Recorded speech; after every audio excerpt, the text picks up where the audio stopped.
Balik itu ya pasti berakal, akal yang sempurna ya. Tidak masuk di sini anak-anak yang berkebutuhan khusus. Meskipun berkebutuhan khususnya juga apa dulu ya? Kalau cuman fisik yang kurang tetap wajib. Tapi kalau yang secara pengetahuan, artinya fisiknya fisik dewasa tapi karakternya sifatnya anak-anak, berarti masih kategori as-shaghir.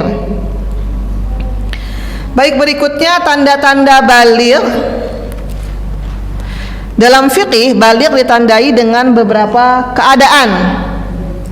Yang pertama, anak perempuan, tandanya dengan haid atau menstruasi yang terjadi pada umumnya minimal usia 9 tahun. Wallahu alam ya, apakah sudah ada penelitian baru di dunia kedokteran bahwa anak-anak sekarang bisa dapat haid itu di bawah 9 tahun gitu ya. Tapi kalau kita merujuk kepada ulama fikihnya ya memang fikih ini ya, fikih klasik ya, sudah lama. Tapi mungkin relate juga dengan zaman sekarang bahwa minimal usia anak perempuan mendapatkan haid itu usia 9 tahun. Mungkin juga pertimbangannya adalah perkembangan secara kedewasaannya juga gitu ya, sehingga kemudian dipatok gitu ya, usia minimal itu adalah usia 9 tahun.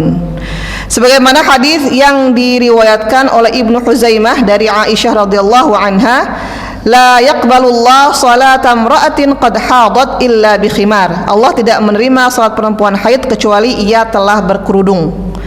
Kerudung khimar. Jadi kalau di bahasa Arab bukan jilbab ya, kerudung itu.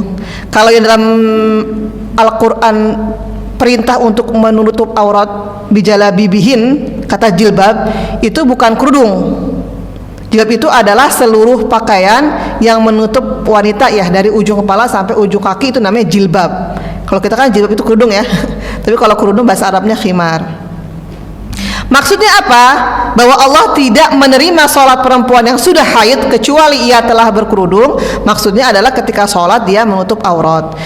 Maksudnya kenapa kita tekankan? Jangan sampai nanti ada yang menafsirkan salah, kurang tepat. Oh, berarti kalau perempuan sholat dia belum pakai jilbab, belum menutup aurat, sholatnya nggak diterima, bukan ya? Betul, kalau gitu kasihan juga gitu ya. Jadi itu beda.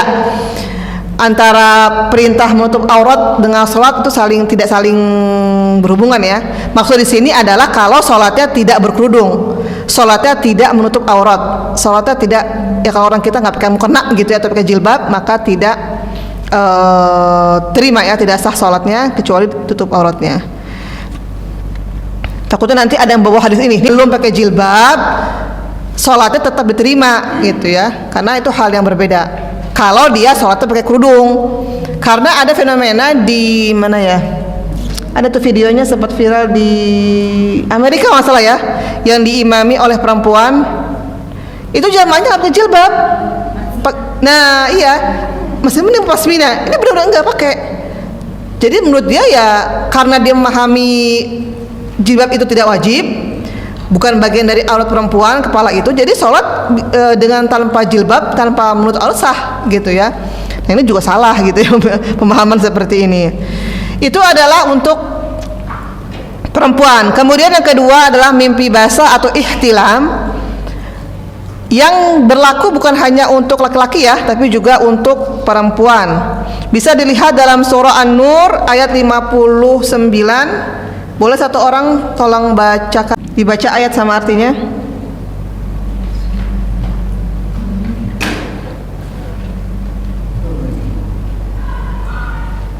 Ada yang bawa terjemahan?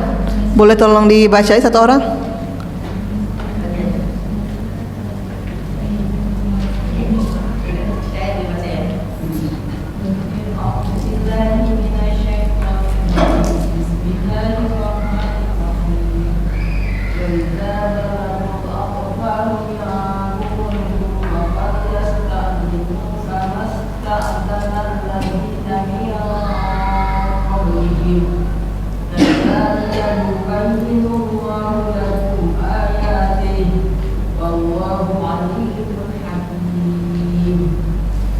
Dan apabila anak-anakmu telah sampai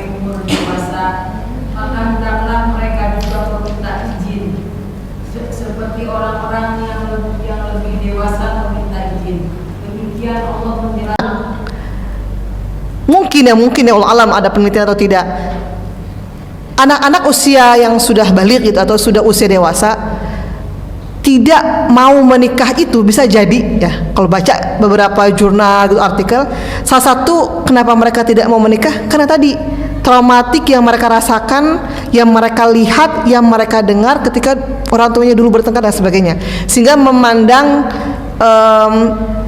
rumah tangga itu adalah, atau pernikahan itu sesuatu yang menyeramkan. Rumah tangga itu isinya cuma ribut, rumah tangga itu atau punya pasangan itu cuma bikin banyak masalah gitu ya. Kan banyak sekarang ya selebgram, kemudian influencer yang mereka mereka menyatakan tidak mau menikah dan sebagainya karena tadi punya pasangan itu hanya menambah masalah. Dan jangan sampai anak kita mencontoh gitu ya, karena kan Nabi SAW ya, meskipun nikah itu hukumnya sunnah, tapi jangan sampai kemudian anak-anak kita terbawa oleh tren para selebgram atau youtuber yang mereka mendeklarasikan diri untuk tidak mau menikah, menganggap pernikahan itu sebuah hal yang yang tidak baik dan sebagainya. Tadi pasti kalau dikorek-korek mereka pasti punya alasan, entah dulu rumah tangga orang tuanya berantakan, entah mereka hasil korban dari broken home dan sebagainya gitu ya. Kemudian dalam hadis lain dari Ali karamallahu wajha, kuntu rajulan madha'un fasa'altu an-nabi sallallahu alaihi wasallam faqala fil madhi al-wudu wa fil mani al-ghasal. Ali radhiyallahu an berkata ketika beliau mengadu ya kepada Rasulullah, bertanya tentang madhi, ya Rasulullah, saya ini dalam kondisi madhi, bagaimana hukumnya? Apa yang dijawab oleh Rasulullah? Dalam madhi, artinya seseorang yang mengalami madhi maka dia harus berwudu. Tapi kalau dia keluar mani, apa yang harus dilakukan? Dia harus mandi. Kalau mani ibu tahu kan ya? Kalau madhi? Bukan, madhi itu apa? Kalau mani kan tahu gimana? Ya, kalau perempuan keputihan. Kalau laki-laki ada keputihan nggak? Enggak ya? Iya. Iya, maksudnya madhi itu bisa dua versi. Kalau versi perempuan keputihan, kalau versi laki itu biasa katanya, kalau di dalam beberapa fikih ya, definisi madhi itu adalah cairan yang keluar setelah orang buang air kecil misalkan. Jadi mungkin kayak apa ya? Ya laundry, yang penting bukan mani ya. Makanya bahkan ada sebagian ulama yang tidak memasukkan madhi itu atau keputihan itu bagian dari yang membatalkan wudu. Jadi dalam kondisi jadi gini maksudnya, ketika kita mau sholat keputihan tinggal diganti gitu, tapi wudunya nggak perlu diperbaharui. Ada sebagian seperti itu, tapi untuk hati-hatian, yang namanya kita pengen menghadap Allah kan pengennya yang paling suci kondisinya ya, baiknya dalam kondisi semuanya bersih, termasuk pakaian dalam dan sebagainya, tempat ibadah dan sebagainya. Kemudian berikutnya, nah yang ketiga ini poin untuk anak-anak yang sampai batas lebih dari 9 tahun belum haid dan belum hulm, istihlam, belum mimpi. Bagaimana kondisinya? Ada kan ya beberapa anak-anak yang sampai dia kuliah pun usia 20 tahun ke atas belum haid, belum mimpi basah. Bagaimana kondisinya? Apakah kemudian dia disebut tidak balik sampai 20, 30 gitu ya? Nah, hukum untuk anak laki-laki maupun perempuan yang sampai batas usia sekian tidak mendapatkan haid maupun mimpi basah, maka para ulama fikih membatasi bahwa batas maksimal ya seseorang itu balik adalah usia 15 tahun. Artinya kalau di usia 15 tahun belum juga haid, belum juga istihlam ya, belum mimpi basah, maka dia sudah dikategorikan balik. Gitu ya. Karena ya kalau 20 tahun tapi tidak diizinkan oleh Rasulullah SAW karena usia 14 tahun. Tahun berikutnya ketika dia usia 15 tahun dia izin lagi kepada Rasulullah untuk ikut serta dalam perang Khandaq, ya, atau yang kita sebut dengan perang Parit. Dan kemudian Rasulullah membolehkan. Nah, dari hadis ini, dari cerita ini kemudian disimpulkan bahwa kenapa dulu 14 tahun nggak boleh ikut? Karena dianggap belum cukup usianya, belum balik, belum ada kewajiban untuk ikut jihad. Tapi ketika anak ini usia 15 tahun, maka diperbolehkan. Makanya kalau kita lihat ya, para sahabat itu seperti misalkan Usamah bin Zaid, usia 18 tahun sudah menjadi panglima perang. Kemudian Muhammad Al-Fatih, ya, penakluk Konstantinopel. Kemudian juga Zubair bin Awam di usia 17 tahun dia menjadi penghunus pedang pertama dalam medan peperangan. Kemudian juga Sa'ad bin Abi Waqqas usia 19 tahun kalau nggak salah, ya, dia menjadi pemanah pertama dalam peperangan. Jadi kalau kita lihat para sahabat itu bukan ikut ya, tapi mereka jadi orang pertama tadi yang menghunus pedang, yang melontarkan anak panah dan sebagainya di usia yang masih belasan. Mungkin kalau anak zaman sekarang sebagian, ya, usia belasan itu masih yang enak di warnet gitu ya, game online.